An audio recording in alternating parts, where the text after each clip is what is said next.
কৃষিকাজ কৃষিসাজ আর কৃষক হয়ে, কৃষিকাজ কৃষিসাজ আর কৃষক হয়ে, লাঙল নিয়ে মোরা স্বাবলম্বী হব, লাঙল নিয়ে মোরা স্বাবলম্বী হব, নিজের পরে খেয়ে, নিজের পরে খেয়ে।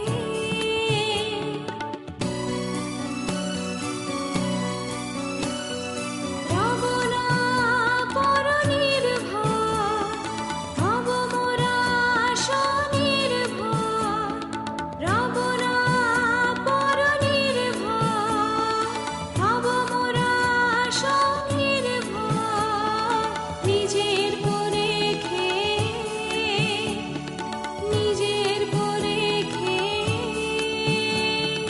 কৃষিকাজ কৃষিসাজ আর কৃষক হয়ে, কৃষিকাজ কৃষিসাজ আর কৃষক হয়ে, কৃষিকাজ কৃষিসাজ আর কৃষক হয়ে।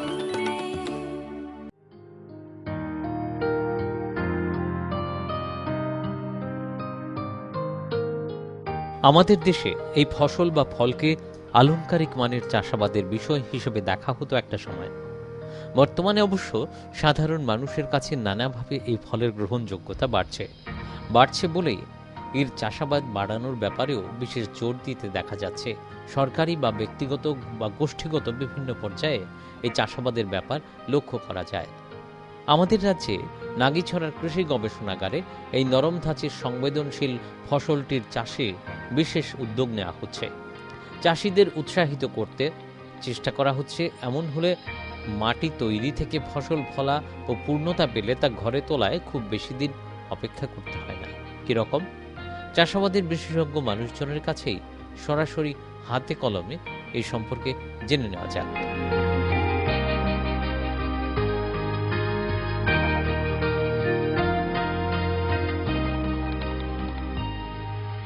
ত্রিপুরার জমিতে স্ট্রবেরি চাষ ভালো হয়, এটা আমরা গত 3-4 বছর অভিজ্ঞতা দেখেছি।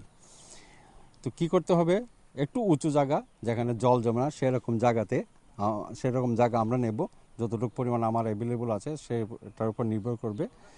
আমরা কি করব, প্রথমে একটা চাষ দিয়ে নেব, তারপর প্রচুর পরিমাণে গোবর সার এখানে ছড়িয়ে দিয়ে হাল দেব।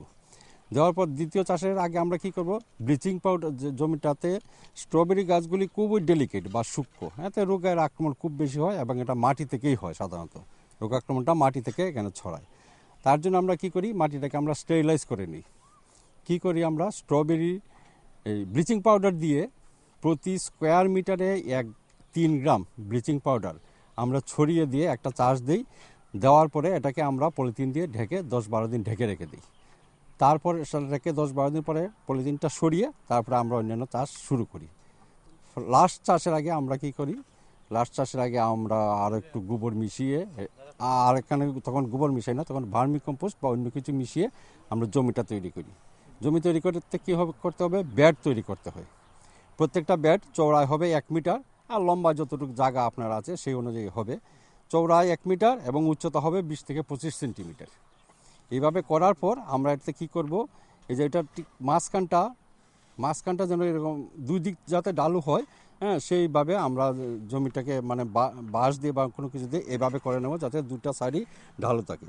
মাঝখানে আমরা লাগাবো স্ট্রবেরি গাছ লাগাবো। তো স্ট্রবেরি চারা 2 রকমের হয়, একটা হলো প্লাগ, এই যে আমার হাতে দেখছেন এটা হলো প্লাগ, মানে এটা পোর্ট্রেতে চারাটা করা হয়েছে। হ্যাঁ, এখানে দেখুন খুব প্রচুর শিকড় দেখা যাচ্ছে। আর একটা হলো বেয়ার রুট, মানে পুরানো গাছগুলিকে লম্বা শিকড় সহ টেনে তুলে দেবে, সেগুলি হলো বেয়ার রুট। আর এটা হলো প্লাগ। হ্যাঁ, এটা পোর্ট্রেতে করা হয় চারা, দেখুন কি সুন্দর সতেজ চারা।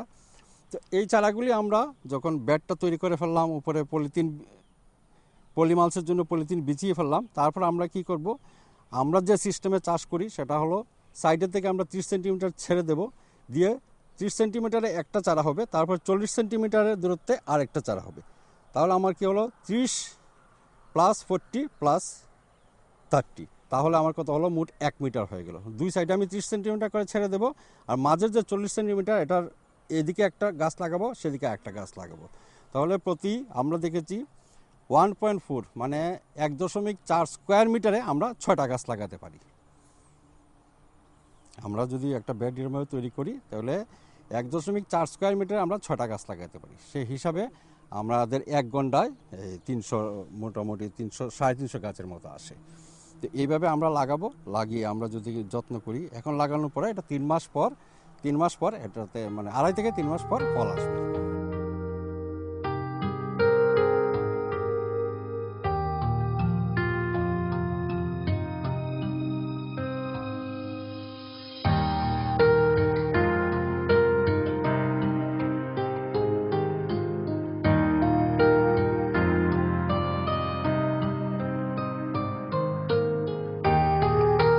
কি কি জাতের স্ট্রবেরি হয়? Festival, Camarosa, sweet Charlie. ভালো নার্সারি থেকে চারা কিনতে পারলে এই চারা গাছে কোনো রোগ হয় না, তবু সাবধান থাকতে হয়। প্রয়োজনে নাগিছড়া হর্টিকালচারাল অফিসে যোগাযোগ করতে পারেন। উৎপাদন হয় প্রতি গাছে 250 থেকে 300 গ্রাম ফল।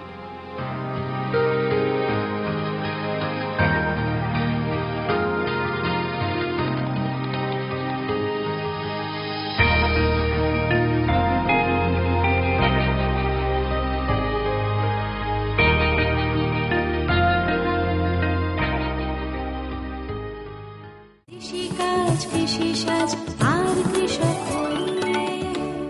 যে এই ছাগল পালন করে যে আমাদের যে বিপুল সংখ্যক যে মানুষ আজকে রয়েছে এই রাজ্যে, গরিব মানুষ বিশেষ করে রয়েছে, যাদের জমি নেই, তাদের জন্য কিন্তু ছাগল উৎপাদন এবং ছাগল চাষ একটা বিশেষভাবে গুরুত্ব আকার ধারণ করেছে। এবং আমরা জানি যে এই ছাগল যেটা আমাদের দেশের জাতির জনক যিনি, অর্থাৎ মহাত্মা গান্ধী, যিনি বলতেন যে ছাগল হচ্ছে গরিব মানুষের গরু।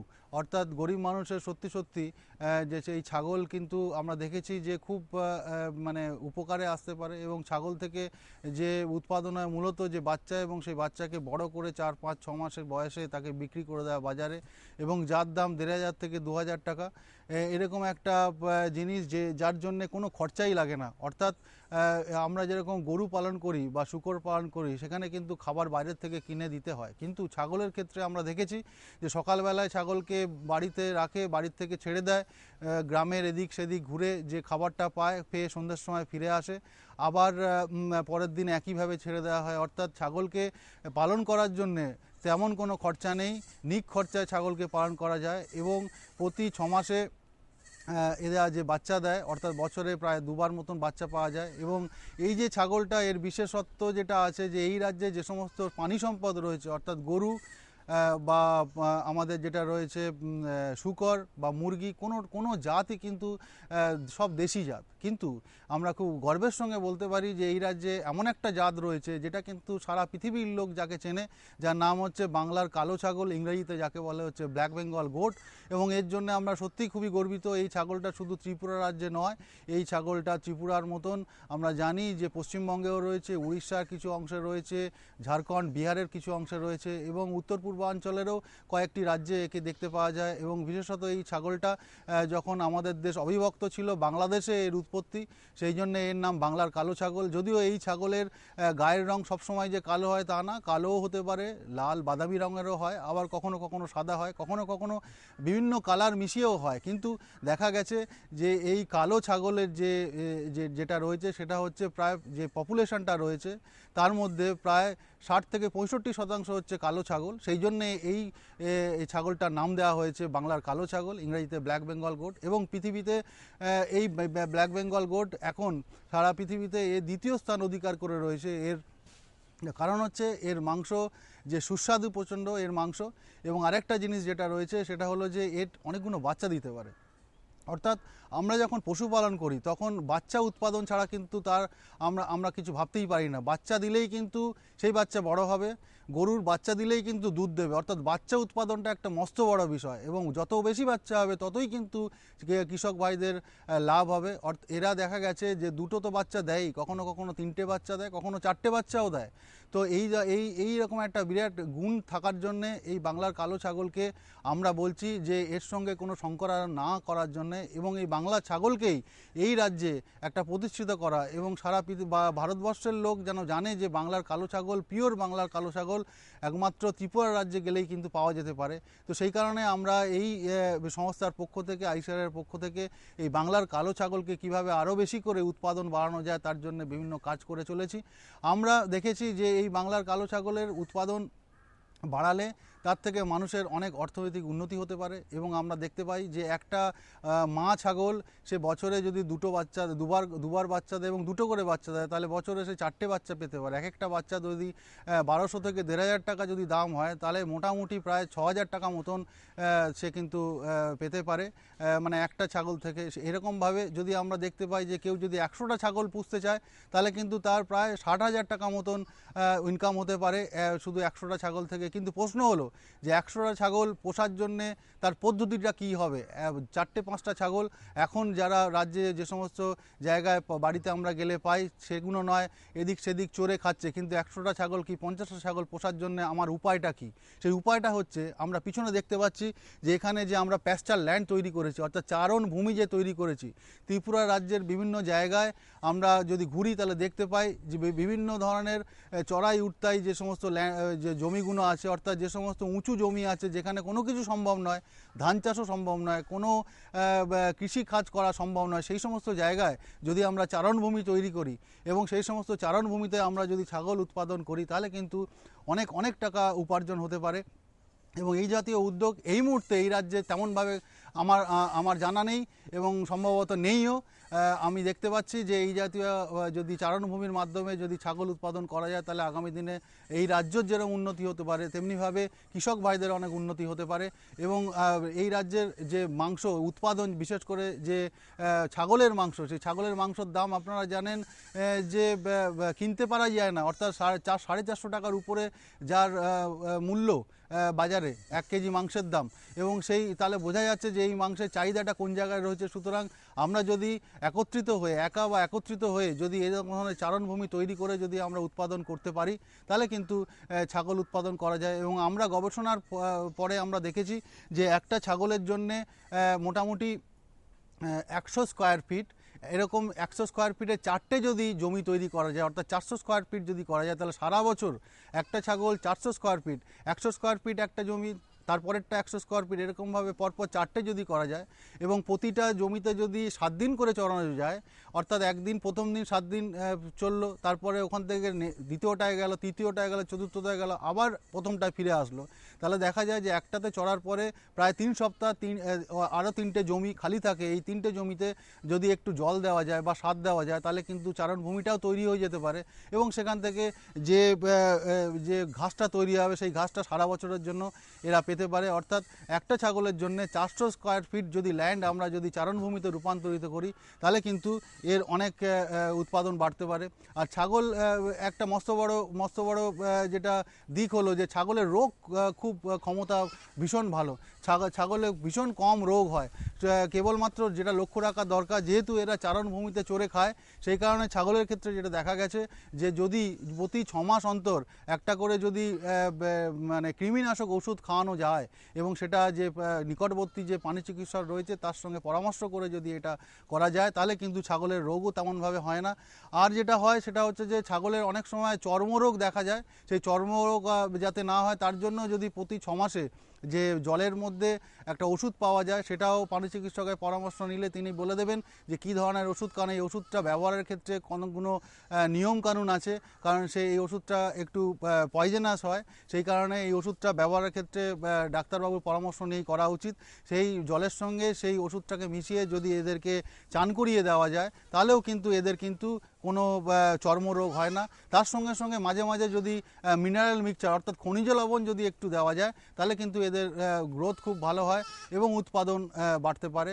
এছাড়া এদের আরেকটা যেটা পিপিআর বলে একটা অসুখ করে, যেটা ভাইরাস গঠিত রোগ, এই রোগটার থেকে মুক্তি পাওয়ার জন্য পিপিআরের যে ভ্যাকসিন সেটা প্রাণী বিকাশ দপ্তরে আছে এবং তাদের সঙ্গে যোগাযোগ করলে এই ভ্যাকসিনটা বছরে একবার দিলে বর্ষার আগে, তাহলে কিন্তু এই পিপিআর রোগটাও হয় না এবং ছাগল তাহলে বাঁচতে পারে এবং এর থেকে অনেক বেশি উৎপাদন হতে পারে। আমার দৃঢ় বিশ্বাস যে ছাগল উৎপাদন আজকে যে জায়গায় রয়েছে সেই জায়গার থেকে আগামী দিনে ত্রিপুরা রাজ্য আরও উন্নতি করবে এবং অনেক বেশি করে এই ছাগল উৎপাদনের মাধ্যমে চারণভূমিতে চড়িয়ে তার থেকে বেশি উৎপাদনের মাধ্যমে এই রাজ্যে ছাগল উৎপাদন যেরকমভাবে বাড়বে তেমনিভাবে ছাগলের মাংসর চাহিদার সঙ্গে সঙ্গে উৎপাদনও বাড়িয়ে মানুষের কাছে পৌঁছে দিতে পারবে। কৃষিকাজ কৃষিসাজ আর কৃষক বন্ধু।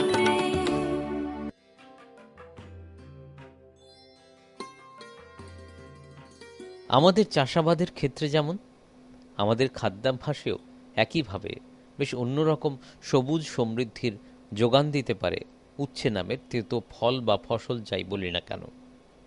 এর খাদ্যগুণ, এর কার্যকারিতা, এই ফসলের চাহিদা কিন্তু সবসময় বেশি।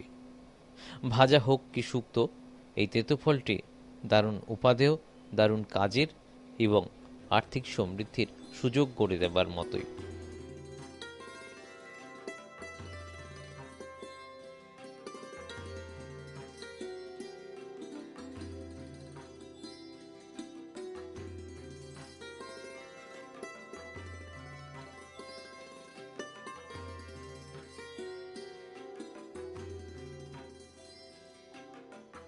আমার বাড়ি সানিপুর, এই পাড়াটার নাম হচ্ছে তালতলা।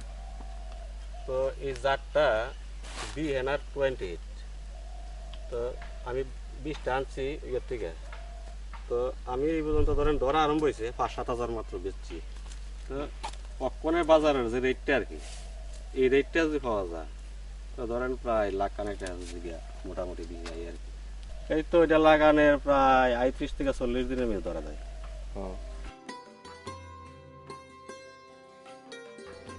এই ফসলের চাষ এই জন্যই কিন্তু লাভজনক।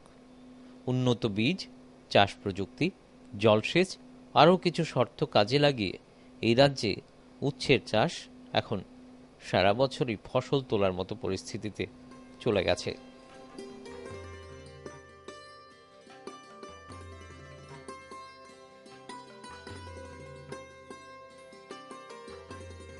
এই উস্তাটা নাম BNR28।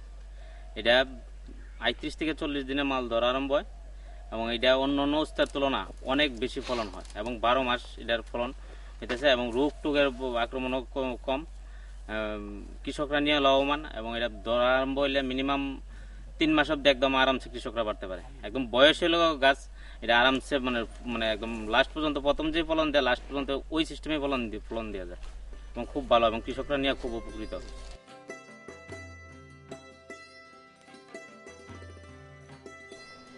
আর ফসল তোলার সময়সীমার ব্যাপ্তি এরকমভাবে বেড়ে যাওয়ায় উচ্ছে চাষ করে এখন সারা বছরই চাষিরা এ থেকে রোজগার নিশ্চিত করতে পারেন।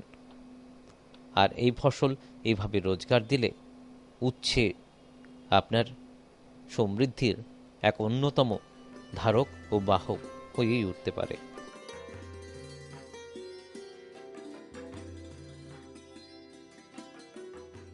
কৃষিকাজ কৃষিসাজ আর কৃষক বন্ধু।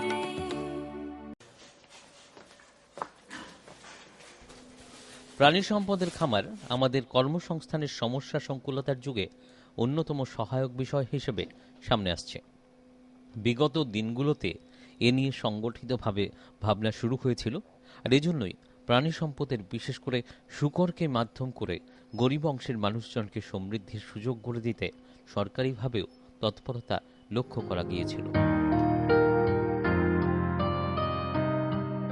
মূলত আজকের দিনে শূকর পালনের উপরে আমরা যদি বলতে চাই তাহলে দেখতে পাই যে শূকর পালন থেকে যে উৎপাদন হয় এবং তার থেকে যে লাভ হয় সেটা মানে বিশেষভাবে উল্লেখ করার মতন এবং সেই শূকর পালন থেকে মানুষ আজকের ভীষণভাবে উপকৃত হচ্ছে এবং তার থেকে অর্থ উপার্জন করতে পারছে বলেই ত্রিপুরা রাজ্যের বিভিন্ন জায়গায় সমস্ত গ্রামেতেই প্রায় শূকর প্রতিপালন নিয়ে একটা দক্ষযজ্ঞ চলছে এবং চাষি ভাইরা তাদের কাছে শূকর পালনটা কোনো নতুন বিষয় নয়। কিন্তু কতগুলো বিষয় আমরা লক্ষ্য করছি যে শূকর পালন করতে গেলে যে বৈজ্ঞানিক উপায় যেভাবে করার দরকার সেই জায়গাগুলোর কিছু অভাব রয়েছে এবং সেই জায়গাগুলোকে আমরা মাথায় রেখে আমরা দেখার চেষ্টা করেছি যে এখানে গ্রামের মানুষরা যেভাবে শূকর পালন করে এবং যেভাবে তারা পরিচর্যা করে তাতে অনেক কিছুই কম রয়েছে, যেটা জন্যে কিন্তু উৎপাদন যতটা পাচ্ছে তার থেকে আরও বাড়াতে পারে যদি তারা একটু উন্নত উপায়ে যদি এই শূকর পালন করতে পারে।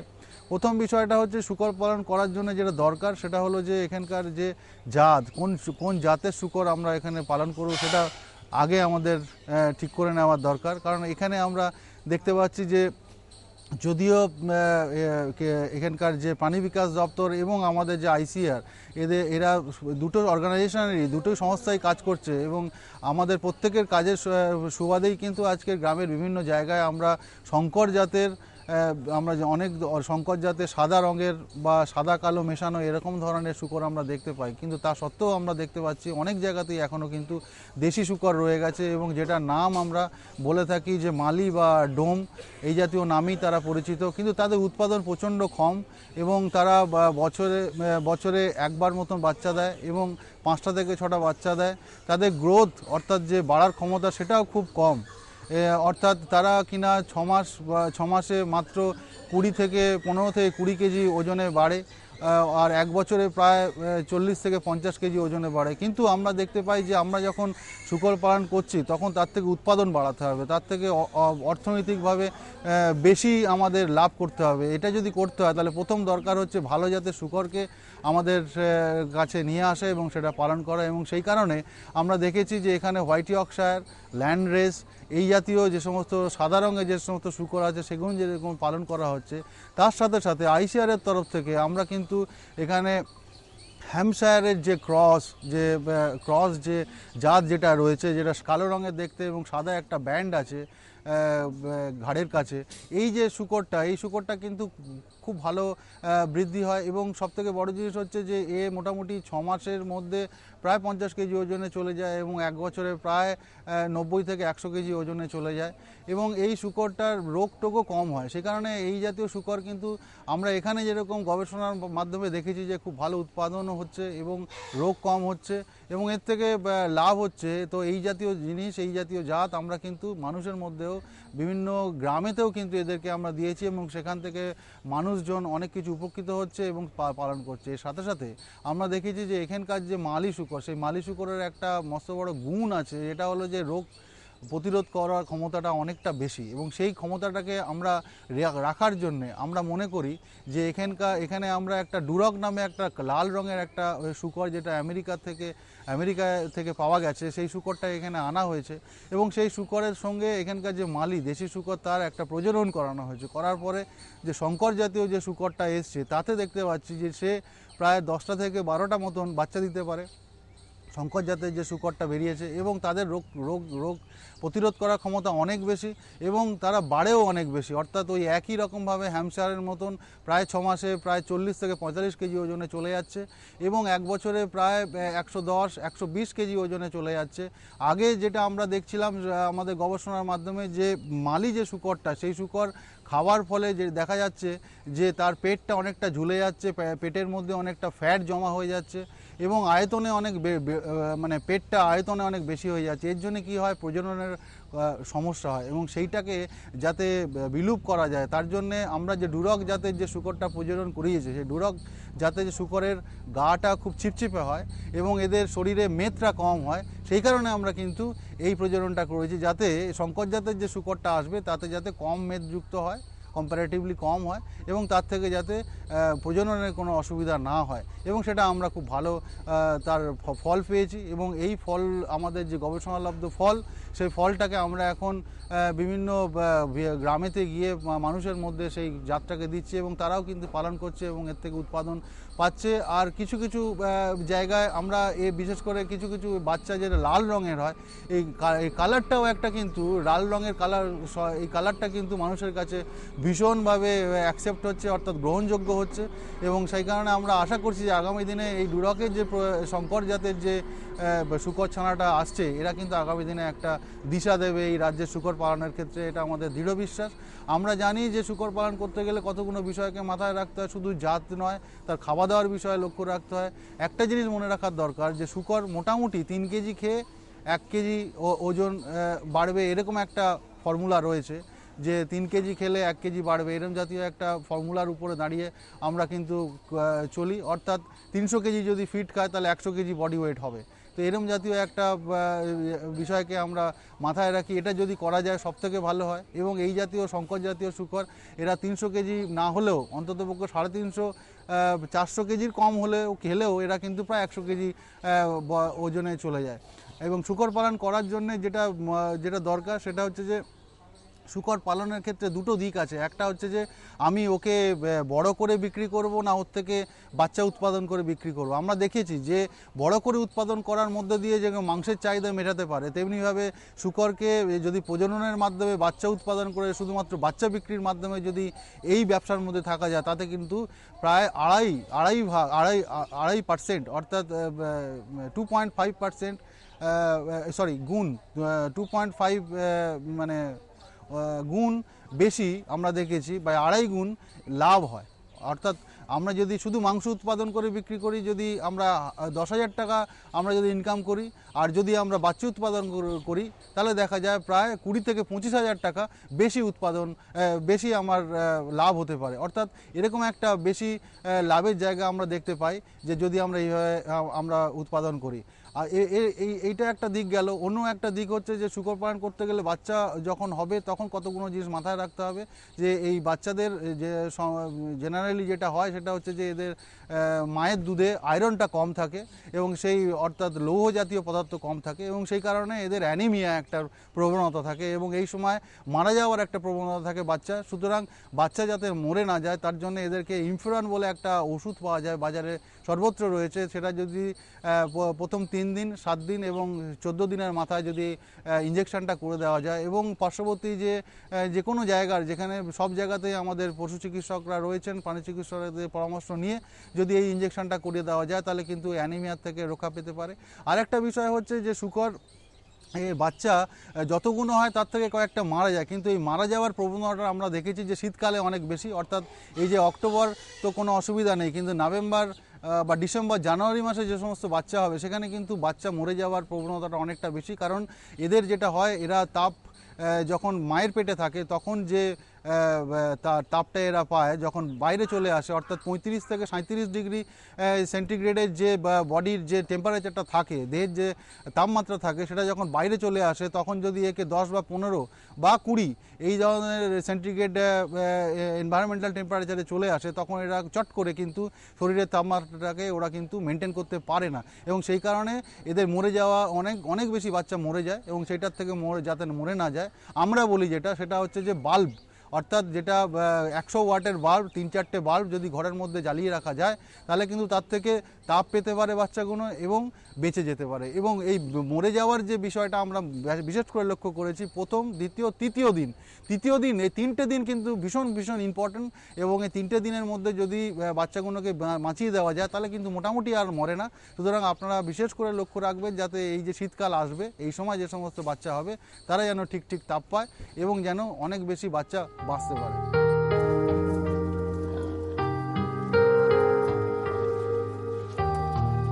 সেই তৎপরতার এই ফসল বিজ্ঞানসম্মত প্রাণী পালনের ধারায় শূকর পালন, যেখানে প্রজনন থেকে শুরু করে প্রতি ধাপেই তুলনায় অনেক কম পরিশ্রম করে শূকর পালনের মাধ্যমে বেশি আয়, বেশি লাভ এবং এভাবেই পরিবার পরিজনদের মুখেও চড়া বাজারের এই সময়ে দুশ্চিন্তার ছাপ না পড়ে সেটাকে, সেই আয়কে, সেই লাভকে নিশ্চিত করা যেতে পারে।